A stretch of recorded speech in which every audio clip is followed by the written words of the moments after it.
And there are some doctors here, medical doctors, so correct me if I'm wrong, yeah?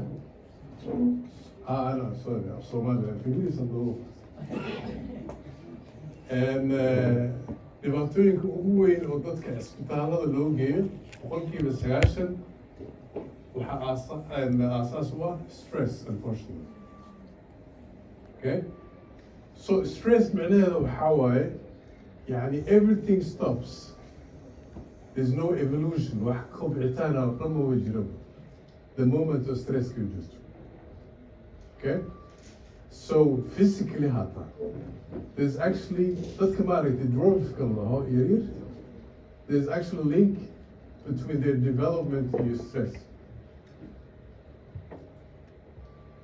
hadda waxaa laga hadlayo caawa dhan يعني sida loo maali karo cilmiga sax ma visionary maxaa ku malaynaa maskaxda anybody ask يعني what is sitting between your ears?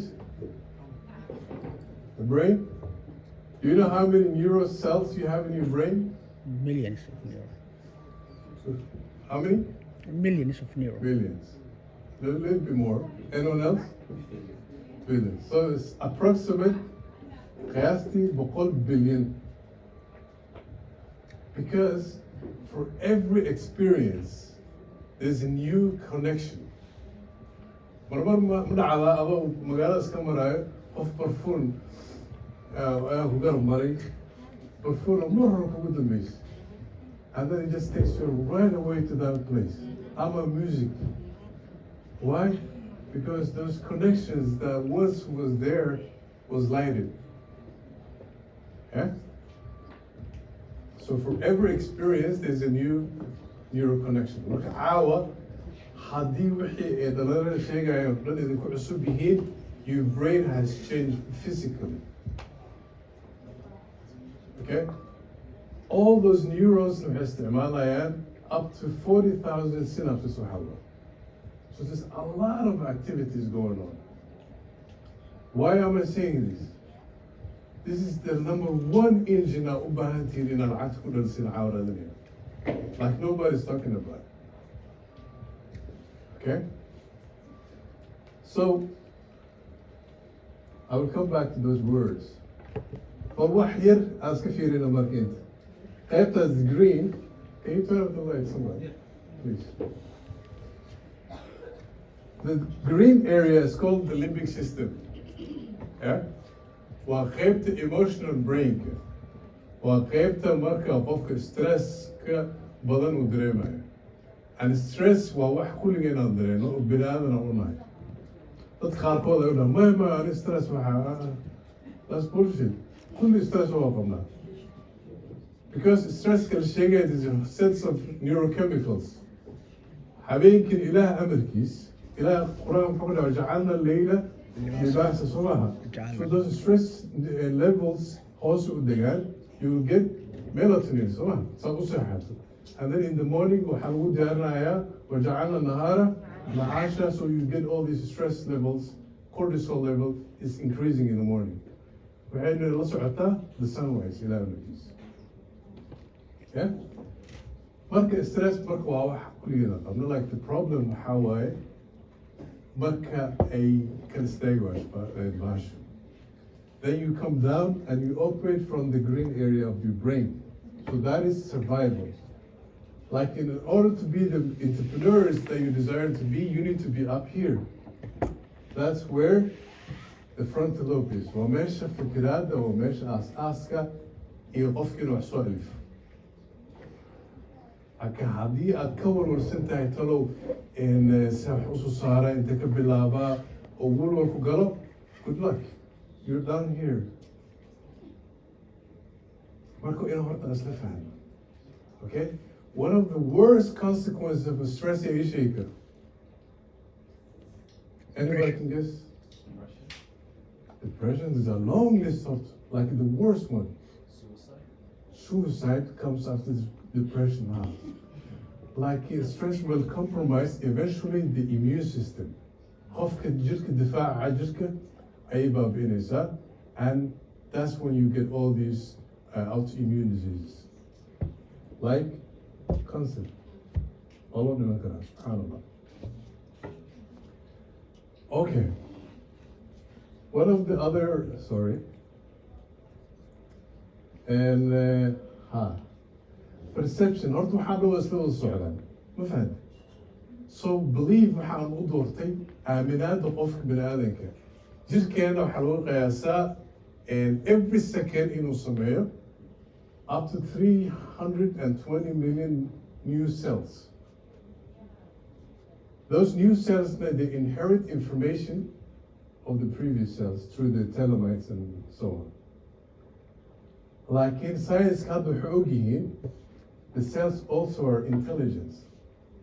They inherit adiga maxaad iska aaminsan tahay. Area surrounding aad ku nooshahay maxaa ka aaminsan tahay through epigenetics. I was talking to one of the doctors. Yes, thank you. We have brilliant people in Allah Mubarak. Yeah? Imagine these cells, then they go to work to manifest exactly what you believe.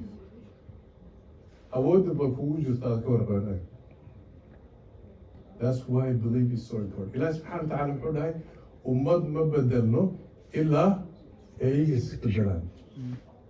So صح? Yes. And you have that power. Perception maxaa usoo qaatay?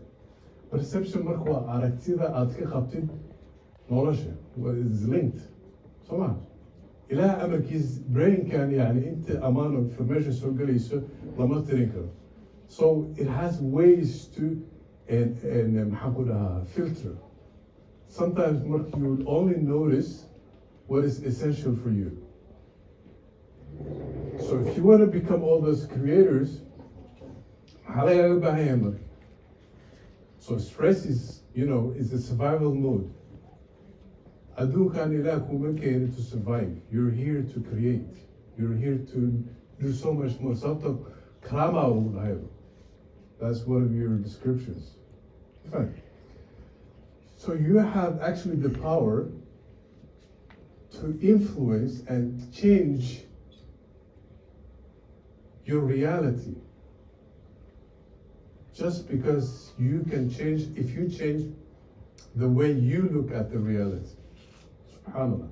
And this is pure science. You change the way you look at things, the thing itself changes.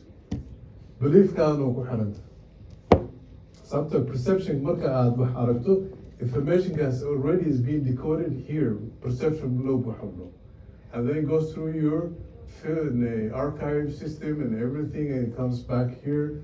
A lot of process. Like adi waxaa arkaysaa waxun hamar. Yaa ii sheegi kara in speed of light intuu ku socdo. 3 times 10 to the power 18. In plain language. 300 millions. Yes, 300,000 kilometers per second. Somehow, that's very fast. Yeah? Like in فكر كبن آدم كي مسكح هذا سوى وحوف process كريسو, still we don't have any thing to measure with it. All of a sudden it's there. SubhanAllah. So, okay, I also not look at those two other words.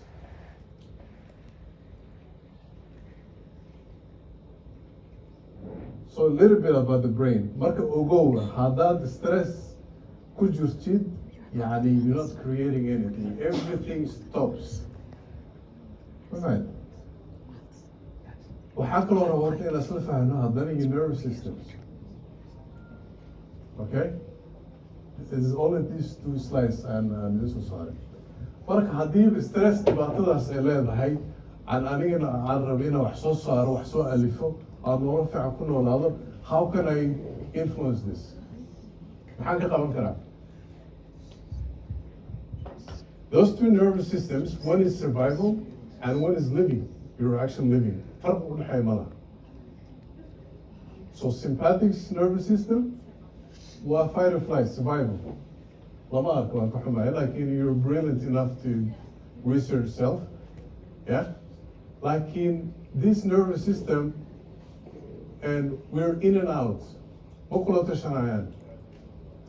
Okay? Like there's a way you can consciously influence this to come over here. yaa ii sheegi kara sida ugu samayn kara. How can I get out of survival mode in come to maxaan ku dhahaa living mode? Huh? How can I do it if I'm all stressed? I don't have time to be happy. To be mindful. You were saying, think? There's something before that. By changing your perspective. And something before that. Meditating. Something that we don't do when we're stressed. Thinking. Being in the moment. Management of your anger. Huh? How do you do it? You're so stressed, you don't have time. Exactly, amen. Who said that? Yes, Alhamdulillah, thanks. Because, especially, imagine, libaax gaajoosan eridaas ka soo galay. How would you guys react? Ala kala carari lahay. Like ilaah amarkiisa maskaxda bini aadanka kalama saari karto. Waxaa ku dhiibaya libaax miya mise projectigii deadline-kii iyo howlihii kale. Yeah? Marka consciously waxaad samayn kartaa adoo libaax ku bursanaya ma dhigi kartaa? You can. Marka saas u neefsatid, this is the only message maskaxda helaysa waxaa waaye you are out of danger. So that's why I emphasize and mar walba kula talinayo breathe in any situation. Hatta wali waxay fiican tahay in peaceful time when there's no stress. If you practice this deep breathing exercise, then it will help you. You know, you have these drills, right? Come on. Okay. Ninka dugaashii mar waxaa waqti ugu dhamaaday. Adeega ilaaliya. And so that's deep breathing. And marka waxaa kaloo rabaa inaan usoo noqdo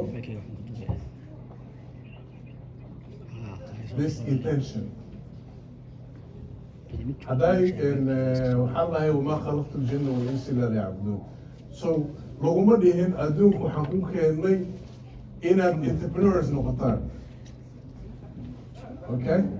Laguma dhihin adduunku waxaan idin keennay inaad dhaqaatiir wada noqotaan. You can do it all of these. You have one problem to solve in infinite ways, by the way, if you have the intention. Okay? Wax walba oo nagu hareeraysan, it can be reduced down to energy. Do we agree on that? Yes. Dadka qaarkood energy markay maqlaan xaala ninka xoogaa suufu noqday, you know, energy healing. No, I'm talking about science.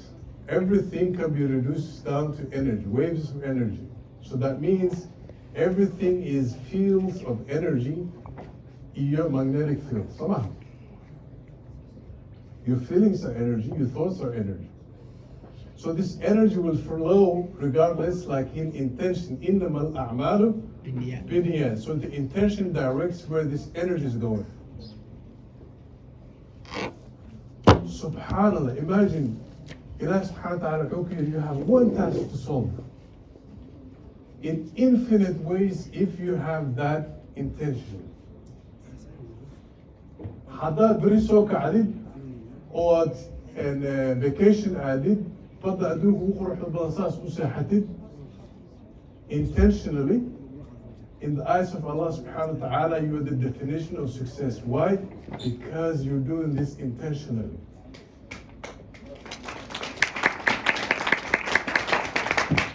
If you decide to go for a lunch with your friend, intentionally, in the eyes of your creator, you're the definition of success. weliba waxaa ka run sheegaysaa alxamdulillah leeda ilaah muxuu dhahay lain shakartum la aziidanakum. You just sincerely say thank you Lord, and you know your accounts are being filled. So the way I see life, jannah jannah kusuganaan alhamdulillah. You guys know what that means? Jannah jannah kusug. translate that in English, please. Come on, Andrea. That is worse. Paradise on paradise. Exactly. So what I'm saying is, please be the best of entrepreneurs there is, be the best of creators there is, but do it intentionally. Why am I emphasizing on this? I see people in my work that are at the lowest stage of their life, unfortunately, due to anxiety and depression. Why? Because they're carrying a burden that Allah subhanahu wa ta'ala did not place on their shoulders. إله محودا لا يكلف الله نفسا إلا وسعها. Hadad it's my job, it's my obligation to, the end result is with Allah. Hadda waxaan ku dhahay, do it intentionally. Okay. So what I want to conclude with is compassion.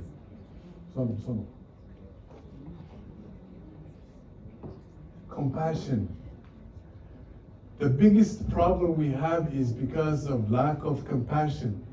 naxariis la'aan jirto. Maaha inaan isu naxariisanaynin, laakiin anaga isu naxariisan. But if I'm not self-compassion, how can I be compassionate towards others? Your brain, the only time it can do things is because it has to get in touch with that exact same feeling. Hatta that stress I'm is anxiety, I have to go within and get in touch with those feelings. It's very draining actually to talk about these issues sometimes, because you cannot describe anything without getting in touch with it. My friend. So compassion, my friends. Like not the way the mainstream media is promoting these days, because this capitalistic world we live in, everything has become something you have to buy. You don't need to buy anything. Guys, the first step of self-compassion, take your right hand, place it over your heart. Close your eyes. Take a deep breath for me.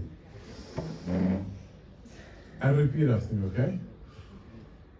It's okay, I'm here.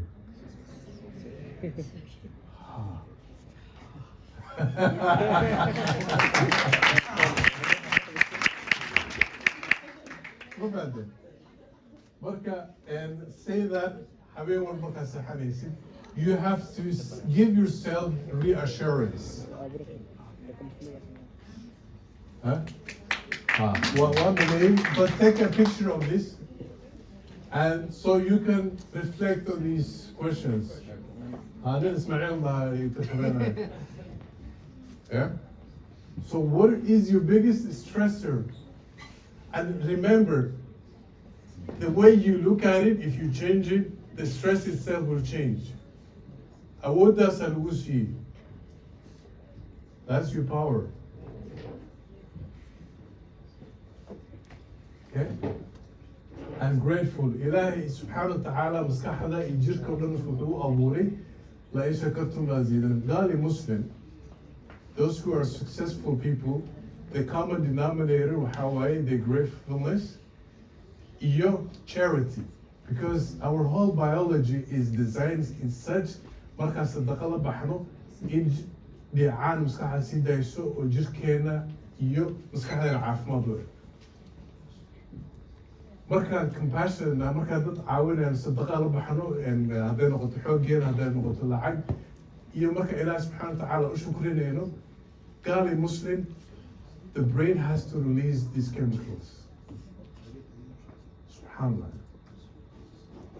Marka please, haddaad caawa waxa adiga la tegaysid ha noqoto intention and compassion. Wallahu a'lam.